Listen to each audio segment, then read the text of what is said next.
Muhakeme, hürmetli vatandaş görüp durupsizlar. Bugün Çistak 2020 yıl 6. ayının 5. günü hafta işembe. Görüp durupsizlar birinci haberini görüp bakaylı. Washington'da Aksaray'ın sırtıgacha mesela bütün memlekette eliki namoyish götürüldü deyli. Aksaray'ın sırtıda bo'lgan namoyishga chiqib bir kishining fotoğrafı jungochi ommiy boptilda tavlab şuar tavlab chekininglar demak hujum qilinglar chekininglar bu yerda chekininglar degan ekan hujum qilinglar degan buyruqni shu kishi tushagan bo'ladi. Pi apandi dalillab nima deb ko'rsatdi, bu kishi bosh elchidan chiqqan jang dedi. Yoki bosh elchidan chiqqan harbiy amaldor, bosh elchi turishliq harbiy amaldor dedi. Jungoning yuragi qopdak yo'g'inab shu daraja ko'tarildimi, hurmatli vatandosh? Oqsaroyning atrofida namoyish va boshqa harakat paydo qila oladigan darajada shu darajaga yo'nab shu keldimi?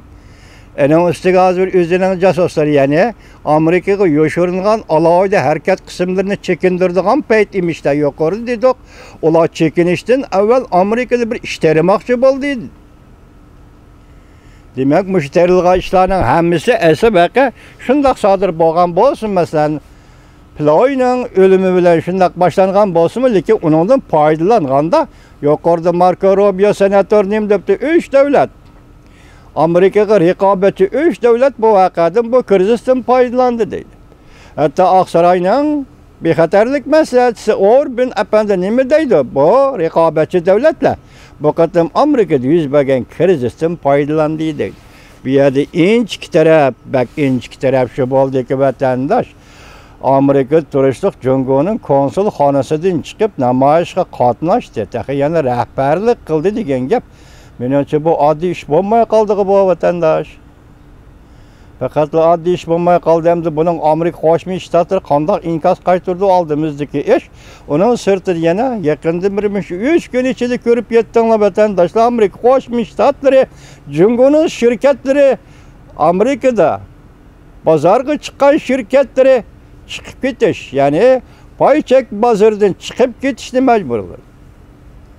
Hozir jungoning Amerika'da bozorga chiqqan şirketleri tekshirilishga başladı. Hatta bu şirketler Amerika'dan bevos jungoning ichki qismiga emas, Shanghai, Hong Kongga qaytib ketishga taraddud qilyaptilar.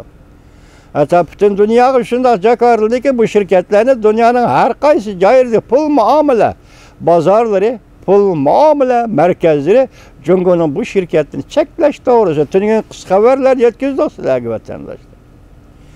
Ondan ki hazır Amerika Devlet Meclisi'de yetilayotgan bir fikir, mesela Hong Kong'da devlet bexatarlik qonunni imzolashga qatnashgan ve Hong Kong namoyishchilariga zo'ravonlik ishlatgan kishilarni jazolash ve ular embargo yurgizish. Hozirgacha Jungo hukumati bu to'g'rida bir narsa demadi. Mesela yuqoridagi xabar hozir Jungoga nazar torbitida e'lon qilindi. Bayonotchi Jungolik bayonotchi bu to'g'ridan birdimi demadi. Ya rost shundoq ya undaq emas demadi. Sukut turib oldi. Endi hozir embargo yurgizgan bu embargo yurgizgan amaldorlarning ichida Lin Jingyue Shanghai ma'muriyati boshlig'i bormi yo'qmi hozir dastlabki uchurda Lin Jingyue boshliq Shanghai'da 3 nafar amaldorga embargo yurgizgan bo'ldi Amerika Qo'shma Shtatlari. Chinchuanga bormi yo'q, bu ism yo'q, hozir chiqmayotdi. Lekin Kongress yoki Davlat Majlisi bu to'g'rida qonun loyiha yoki ayrim bir hujjat yoki dekret tayyorlandi qanday hozir. Shundoq gap ketyapti. Shundoq ahvol ostida men o'ylaymanki hozir Jungo Amerika munosabati qilning garbiga yetib keldi vatandoshlar. Endi bu Amerikadagi jungo şirketlerini chiqarib o'tish va Amerikada faoliyat qilayotgan jungo matbuotlari. Masalan, Somoro, Shanghaining Somoro televiziyasi, Remerbo, Xalq gazeti, yana boshqa matbuotlardan 4 organni taqadi hozir Amerikada faoliyat qilishni. Naziklashib Amerika jungo munosabati mushu darajaga yetdi. Endilikda ikki davlat ayrılıp ketish meselesi, soda ticaret sahasida ayrılıp ketish meselesi, ahir diplomatik munosabatlarda ayrılıp ketish meselesi gelip baramda qandaq. Bu keyinki ish. Tungillatin Sabık maslahatçı Steve Bannon Fransiya muhbirinin ziyaretini kabul kılganda şundak bir cümle sözünü kıldı. Nemi dedi? Ayrılıp ketiş meselesi bu belki mümkün, mukarrardı. Yani bir noktada aytganda mukarrardı. Çünkü bunu avval Cungu yüzü başlap berdi.